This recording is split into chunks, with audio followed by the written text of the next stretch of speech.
नमस्कार. स्पर्धा विश्वमध्ये आपलं स्वागत आहे. बघा, आज आपण या व्हिडिओमध्ये समाज कल्याण भरतीसाठी अतिशय उपयुक्त असा प्रश्नसंच घेणार आहोत. त्यामुळे हा व्हिडिओ तुमच्यासाठी नक्कीच उपयुक्त ठरणार आहे. व्हिडिओ शेवटपर्यंत बघा. त्याचबरोबर तुम्ही जर या चॅनलवर नवीन असाल तर चॅनलला आता सबस्क्राईब करून घ्या, म्हणजेच नवीन नवीन व्हिडिओ सर्वात अगोदर तुमच्यापर्यंत पोहोचतील. चला तर वेळ वाया न घालवता व्हिडिओला सुरुवात करूया. व्हिडिओचा पहिला प्रश्न बघा. राजकारण हे समाजकारण बनले पाहिजे हे कोणाचे ब्रीद वाक्य आहे?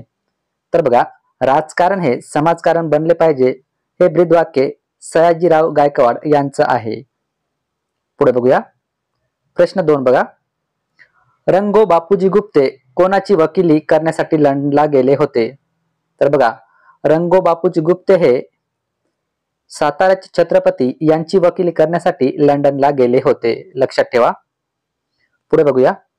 प्रश्न 3 आहे. केसरीय हिंद ही पदवी खालीलपैकी कोणास नव्हती बरं का, खालीलपैकी कुणास नव्हती?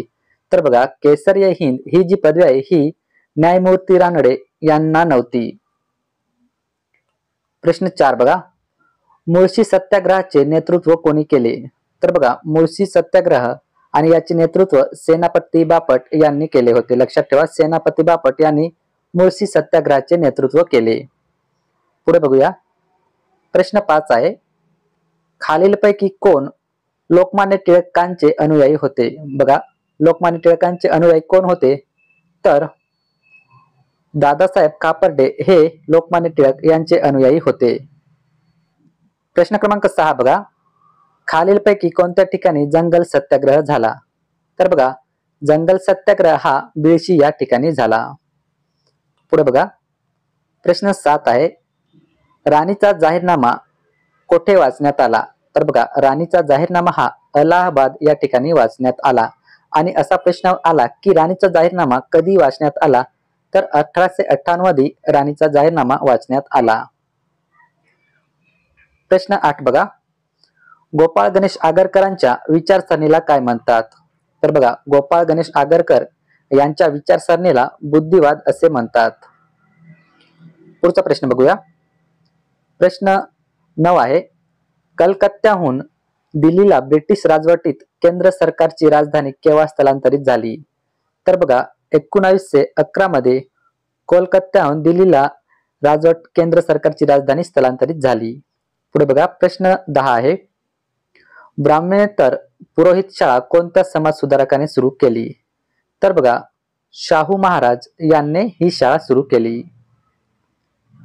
प्रश्न 11 बघा. पुणे पार्वती मंदिर सत्याग्रह प्रत्यक्ष सहभाग कोणाचा नव्हता? बघा, प्रत्यक्ष सहभाग कोणाचा नव्हता?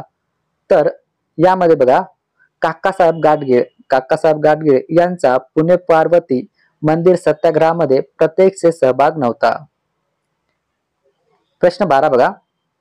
महाराष्ट्रातील प्रार्थना समाजाचे मुख्य संस्थापक खालीलपैकी कोण नव्हते असा प्रश्न विचारलेला आहे बघा. तर आर डी भांडारकर हे महाराष्ट्रातील प्रार्थना समाजाचे मुख्य संस्थापक नव्हते. प्रश्न 13 बघा. इसवी सन 1880 मध्ये न्यू इंग्लिश स्कूलच्या स्थापनेत कोणाचा पुढाकार नव्हता? तर बघा, लोकहितवादी यांचा इसवी सन 1880 मध्ये न्यू इंग्लिश स्कूलच्या स्थापनेमध्ये पुढाकार नव्हता. पुढे बघूया. प्रश्न 14 बघा. जनगण मन या गीतास राष्ट्रगीत म्हणून मान्यता केव्हा मिळाली? तर बघा, या गीताला 24 जानेवारी 1950 या दिवशी राष्ट्रगीत म्हणून मान्यता मिळाली. प्रश्न 15 बघा. रामोशांची वस्ती कोणत्या प्रांतात आढळते? तर बघा, रामोशांची वस्ती ही महाराष्ट्रामध्ये आढळते. प्रश्न 16 आहे. खालीलपैकी भिलांचा नेता कोण नव्हता? बघा, भिलांचा नेता कोण नव्हता? तर रामजी बांगडिया हा भिलांचा नेता नव्हता. मग हा कोणाचा नेता होता? तर कोळी यांचा जो नेता होता हा रामजी बांगडिया होता. पुढे बघूया. प्रश्न 17 आहे. प्रार्थना समाजाचे मुखपत्र कोणते होते? बघा, प्रार्थना समाजाचे मुखपत्र कोणते होते? तर सुबोध पत्रिका हे प्रार्थना समाजाचे मुखपत्र होते. प्रश्न क्रमांक 18 बघा. शाहू महाराजांनी 1911 मध्ये कोणत्या समाजात राज्याश्रय दिला? तर बघा, या प्रश्नाचे योग्य उत्तर काय आहे? सत्यशोधक समाज याला शाहू महाराजांनी 1911 मध्ये राज्याश्रय दिला. पुढे बघूया प्रश्न 19 बघा. अस्पृश्यता निर्मूलनाच्या दृष्टीने काँग्रेसने प्रथम ठराव मंजूर केला.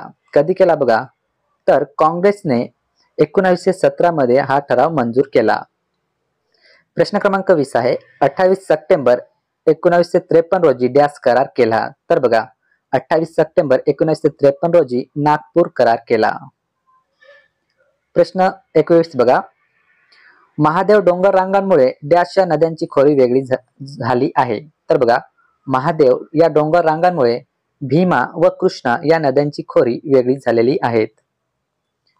प्रश्न 22 बघा. ईशान्य भारतातील स्थलांतरित शेतीस काय म्हणतात? बघा ईशान्य भारतातील जी स्थलांतरित शेती आहे ती झूम असे म्हटले जाते. पुढे बघा प्रश्न 23 आहे. लोकटक सरोवर कोणत्या राज्यात आहे? बघा लोकटक सरोवर हे कोणत्या राज्यामध्ये आहे? तर हे मणिपूर या राज्यामध्ये आहे. बघा मणिपूर या राज्यामध्ये. प्रश्न 24 बघा. भारतातील संसदीय व्यवस्थेचा डॅश हा केंद्रबिंदू आहे. बघा भारताची जी संसदीय व्यवस्था आहे त्याचा पंतप्रधान हा केंद्रबिंदू आहे. प्रश्न 25 बघा. भारतीय घटना समितीचे कायदा सल्लागार डॅश यांनी म्यानमारची घटना निर्माण करण्यासाठी सहाय्य केले. तर बघा BN राव यांनी सहाय्य केले. पुढील प्रश्न बघा. संविधान सभेच्या पहिल्या बैठकीचे अध्यक्ष कोण होते? ऑप्शन बघूया. पंडित नेहरू, मोतीलाल नेहरू, राजेंद्र प्रसाद की सच्चिदानंद सिन्हा. तर बघा पहिल्या संविधान सभेच्या बैठकीचे अध्यक्ष कोण होते या प्रश्नाचं उत्तर तुम्ही मला कमेंट बॉक्स मध्ये सांगायचं आहे. बघा या ठिकाणी आपण एकूण 25 प्रश्न बघितलेले आहेत जे की येणाऱ्या परीक्षेमध्ये तुम्हाला नक्कीच उपयुक्त ठरतील. तुम्हाला जर हा व्हिडिओ आवडला असेल तर व्हिडिओला नक्कीच एक लाईक करा आणि आपल्या मित्रांपर्यंत शेअर करायला विसरू नका. चला तर इथेच थांबूया. जय हिंद, जय महाराष्ट्र.